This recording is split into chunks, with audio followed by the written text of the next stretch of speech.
Hello everyone, it's Rachel. Welcome to my channel and to today's video. It is a bit of a gloomy, wet day here today.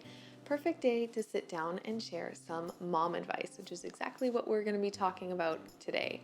I know when I first became a new mom, it was pretty overwhelming and there were a lot of things I wished I had done differently or hadn't focused so much on, just to make my life so much less stressful and overwhelming. So today I'm going to be sharing with you guys some pieces of advice, things I wish I had done differently, some things that can definitely be helpful if you're a new mom in particular, but also if you've been a mom for a few years, you have a few kids, these are still things that can be helpful for you. Before we jump into it, if you're new here, hello, my name is Rachel. I make motherhood and lifestyle content here on YouTube. I have a 1-year-old son and baby number 2 is on the way. I'm 18 weeks pregnant currently. I do vlogs of our family, what it's like being a stay-at-home mom with a almost toddler. And I'm also going to be doing more pregnancy videos, updates, and getting ready for baby, all that kind of stuff. So if you're interested in seeing some of those videos, be sure and hit that subscribe button. And let's go ahead and get started. So the first piece of advice, and this one I think is pretty important, and that is boundaries.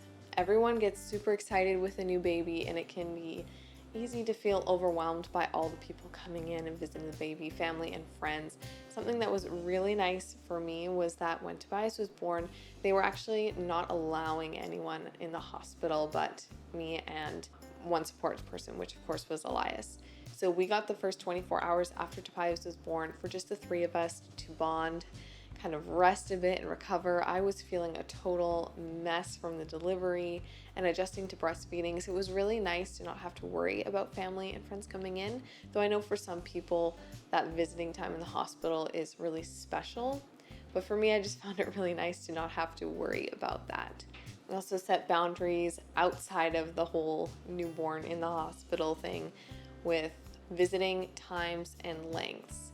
We have set days that we visit with family, and that is on the weekend. We do my family one day, Eliza's family another day, and they know that usually we need to be home around 7:30 to get Tobias down to bed. Before that, we could stay longer till 9, but now we have to respect Tobias's needs. He needs his sleep, so it's important that we try to stick to those times so he can go down to bed at a decent hour. Something else is when it comes to your baby's cues. You will notice your baby's cues very likely before anyone else will. If someone is holding your baby and you're noticing that they're getting a bit fussy and tired, and stepping in and saying, hey, I think it's time for them to go down for their nap. They're looking pretty tired. Or in my case, Tobias is at that age where he's not really interested in being held anymore. He'd rather go down and play. So sometimes I notice someone is holding him and he's kind of fussing and squirming and I can tell he kind of wants to go down and play. Then just stepping in and saying, hey, why don't you go play with him with some toys instead? Or it's okay, you can put him down if he wants to go down, that's fine. Stepping in, letting them be aware of what your baby's is saying, trying to communicate. So boundaries are something that can be really important just for your sanity and also just for your baby's comfort and giving them what they need. Next thing I'm going to talk about is advice. Advice is a great thing. I mean, obviously I think so because I'm doing a video on advice for new moms. Advice can also be a little bit overwhelming. When you are at the hospital, the nurses and doctors, they're going to give you a ton of information on how to take care of your baby. And then family and friends are also going to have their own opinions on what you should do and how you should raise your child. Listening to advice, I think, is great. You can learn a lot from it, but you should never feel pressure to have to implement that advice or take it and use it. If someone is giving you advice and you kind of know it's something that wouldn't really work for you or for your baby or just something you're not really interested in, just smiling, nodding, thanking them, but leaving it at that. Things also do change over time. There are things our parents were told to do raising us that we are now told not to do with our babies. Like I know back when I was a baby, the doctors were saying to place babies on their stomachs or side, or maybe it was just the stomach, I'm not sure, I don't remember, because they were worried about the baby choking in their sleep. But now they say that it is unsafe for the baby to be on their stomach. They could suffocate, and you need to have them on their back. So when we had Tobias, there were some family members telling us, oh, make sure you put him on his stomach, when we had been told not to do that. So being understanding, trying to explain to these people if you need to, but ultimately knowing that things change over time. You do what the doctors have told you, what you think is best. And if someone else thinks you're doing it wrong because they were told not to do that when their baby was born 10, 20 years ago, don't worry about it. Advice number 3 is to take some you time, some time for yourself away from your baby. As a new mom with a newborn, this can be really difficult, but I think it also is important. Leaving the baby with someone you trust to look after them, and going and doing something you enjoy that you haven't been able to do in a while, whether that's reading a book, getting your hair or nails done, playing some music if you're musical, or doing some art, whatever that may be. Take some time for yourself to go do something that really fills up your glass.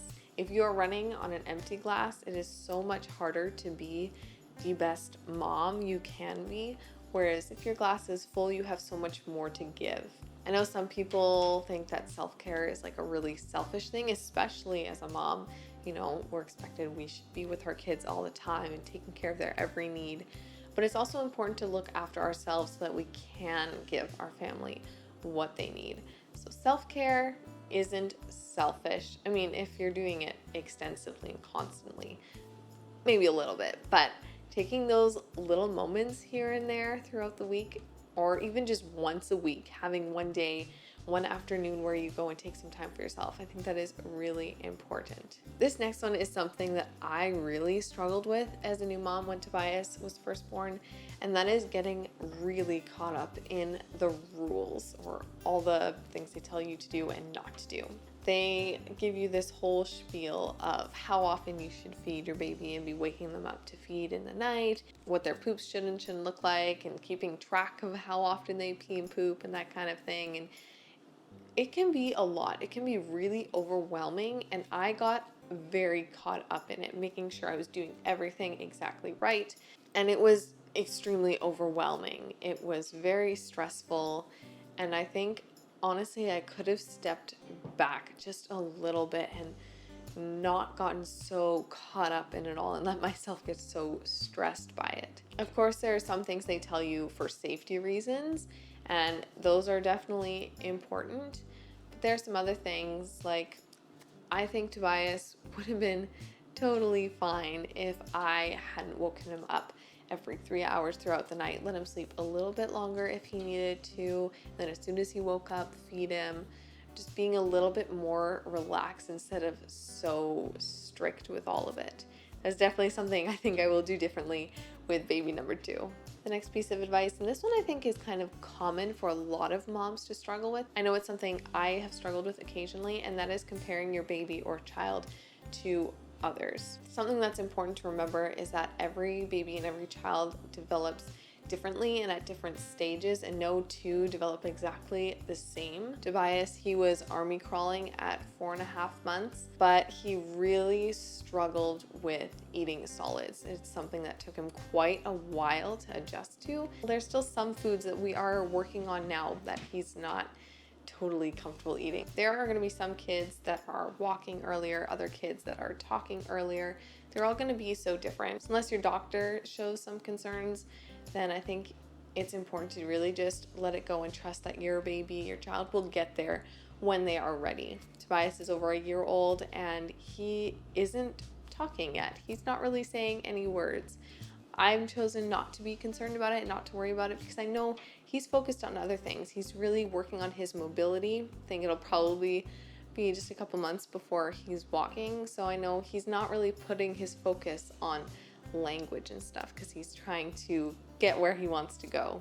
This next one is another one that is quite personal for me, something that I struggled with, and that is just knowing that you don't need to be perfect and you don't need to do everything perfectly. I was so concerned with making sure Tobias was going to develop perfectly, exactly as he should, hearing, oh, these toys are going to help them develop better than these ones. Or I was uncomfortable with having him chewing on plastic toys because then, you know, maybe he's absorbing a bit of that plastic and I don't really want that in his system.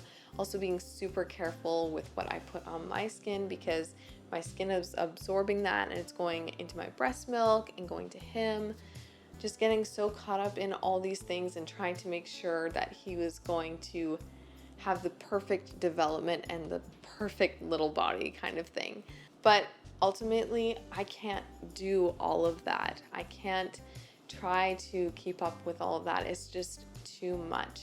So picking some things that are important to me and that I want to focus on, if they really bother me, then okay, if I really don't like him chewing on plastic toys, maybe let's try to get him more wooden toys, but not trying to get so caught up in everything because I can't do that. And the last one, I think this is one that is actually not talked about a whole lot, and that is knowing when to take a step back and knowing your limits. Babies can be difficult and children can be difficult at times.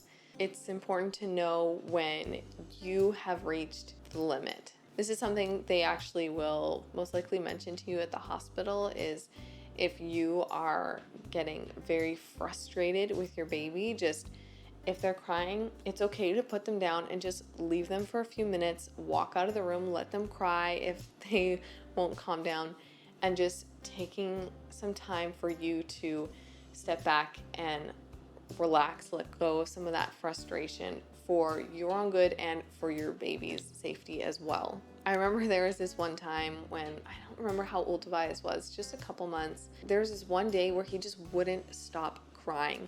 It had been like 2 hours and Elias and I were both like at the end of the line. And so we decided to pack him up and take him to my parents' place so that they could kind of give us a little bit of a break. There are sometimes when Elias is out for the evening and I'm at home with Tobias by myself and he just won't go to sleep and he's getting on my nerves. There are times when I have to just step out of the room for a little bit, take a couple breaths. If there's something I really need to do, take a couple minutes to do that just to calm down a little bit.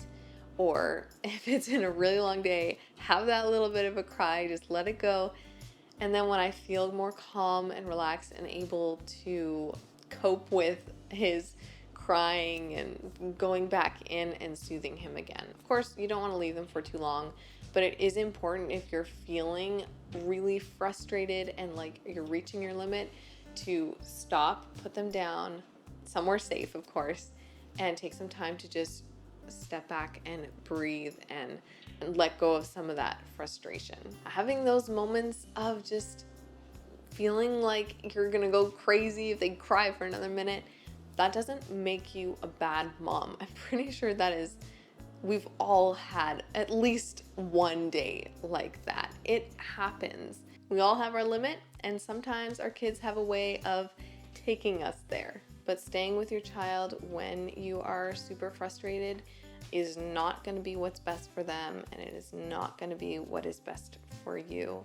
That is all for today's video, all of my mom advice for you guys. I hope you enjoyed it. If you did, be sure to give it a thumbs up. And if you are a mom, I'd love to hear from you in the comment section about a piece of advice you would give to a new mom or to your past self when you were a first-time mom. Something you really wish you had known. If you haven't already, be sure to hit that subscribe button, and I'll see you guys next time. Bye.